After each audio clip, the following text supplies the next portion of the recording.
মার্কেটে শাকিব খান আছেন, কিন্তু আফরান নিশো কোথায়? আফরান নিশো কি তবে হারিয়ে গেল? প্রিয়তমার সময় আফরান নিশোর সুরঙ্গ, বরবাদের সময় ছিল আফরান নিশোর দাগি। দুই ঈদেই আমরা জমজমাট একটা হাইপ দেখেছি। আমাদের ইন্ডাস্ট্রি দুই সিনেমাকেই ব্যবসা সফল করেছে। যদিও শাকিব খানের সিনেমা একটু বেশি ব্যবসা করেছিল, বাট আমাদের ইন্ডাস্ট্রি নতুন করে আশার আলো দেখেছিল। এমনিতেই শাকিব খান চলচ্চিত্রের শীর্ষ নায়ক হিসেবে তার বিপরীতে কেউই খুব একটা সুবিধা করতে পারে না। তবে 2 বছরে 2টি সিনেমায় আফরান নিশো কিন্তু মোটামুটি লড়াইয়ের একটা আভাস দিয়েছিলেন। আমরা ধারণা করেছিলাম এখন থেকে হয়তো নিয়মিত শাকিব খান ভার্সেস আফরান নিশোর লড়াইটা আমরা বক্স অফিসে দেখতে পাবো। প্রিয়তমার সময় সুরঙ্গ যে হাইপ তুলেছিল, যেভাবে মার্কেটে তুমুল আলোচনা হয়েছিল, এই আলোচনাটা কিন্তু একদিক দিয়ে আমাদের ইন্ডাস্ট্রির জন্য ভালো ছিল।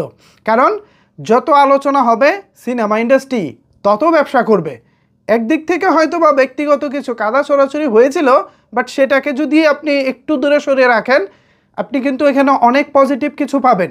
শাকিব খানের বিপরীতে তেমন কেউই দাঁড়াতে পারছিলেন না, ভালো সিনেমা দিতে পারছিলেন না। ব্যবসা তো ভাই অনেক পরের হিসাব, কিন্তু আফরান নিশো এসেই যেভাবে আলোচনা তৈরি করেছিলেন, সেই আলোচনাটা কিন্তু আমাদের ইন্ডাস্ট্রির জন্য আশার আলো হিসেবেই ছিল। তার ঠিক 2 বছর বিরতি দিয়ে আফরান নিশো যখন দাগে নিয়ে আসলেন, সেই দাগে দিয়েও কিন্তু মার্কেটে বেশ একটা হাইপ উঠেছিল। দাগি ভার্সেস বরবাদ বেশ জমজমাট লড়াই হয়েছিল, আমরা দেখেছি।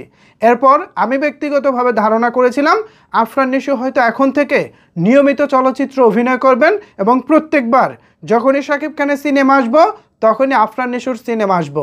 এক্ষেত্রে যেটা হবে, ভালো একটা লড়াই হবে। আমি এখনও চাই আফরান নিশো আপনি নিয়মিত সিনেমা করুন, বছরে সম্ভব হলে 2-এর বেশি সিনেমা করুন, 3-4টি সিনেমা করুন।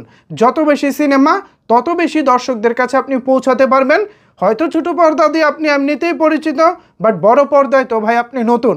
সেই জায়গা থেকে আপনার আরও বেশি বেশি সিনেমা করতে হবে। যদি সম্ভব হয় কমার্শিয়াল সিনেমা করুন, এক্ষেত্রে সাধারণ মানুষের কাছে খুব দ্রুত পৌঁছে যেতে পারবেন।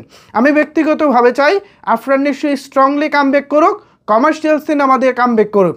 শাকিব খান যেমন কমার্শিয়াল সিনেমা করে, ঠিক তেমনই আফরান নিশোও যদি কমার্শিয়াল সিনেমা করতে পারেন, এটা হবে আমাদের চলচ্চিত্রের জন্য অনেক অনেক বড় পজিটিভ দিক। কারণ কি জানেন, ওই যে বললাম শাকিব খানের বিপরীতে ভালো কোনো নায়ক আসলে শক্ত প্রতিদ্বন্দ্বিতা করতে পারেন না। সেই জায়গা থেকে আফরান নিশোর ভক্তরা যে ধরনের একটা হাইপ তৈরি করতে পারেন, এটা কিন্তু আমাদের চলচ্চিত্রের জন্য অনেক বড় পজিটিভ দিক। একদিক থেকে শাকিব খানের শাকিবিয়ান, আরেক দিক থেকে নিশো ভক্তরা নিজেদেরকে নিশো ইয়ান দাবি করেন। সেদিক থেকে শাকিবিয়ান ভার্সেস নিশো ইয়ান জমজমাট কিন্তু একটা স্নায়ু যুদ্ধ অন্তর্জালে চলে এবং সিনেমা হলেও সেটার রেশ আমরা দেখি। সো আমি ব্যক্তিগতভাবে চাইবো আফরান নিশো যেন হারিয়ে না যান। তিনি ভাই কিসের ওয়েব সিরিজ করে, কিসের ওয়েব ফিল্ম করে, এগুলোর তো ভাই দরকার নাই।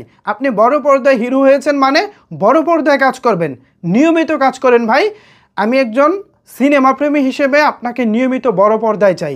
আশা করি আফরান নিশোর যারা ফ্যান ফলোয়ার আছেন তারাও নিয়মিত শাকিব খান ভার্সেস আফরান নিশোর এই বক্স অফিসের যুদ্ধটা দেখতে চায়। কি আমি কি ভুল কিছু বলেছি?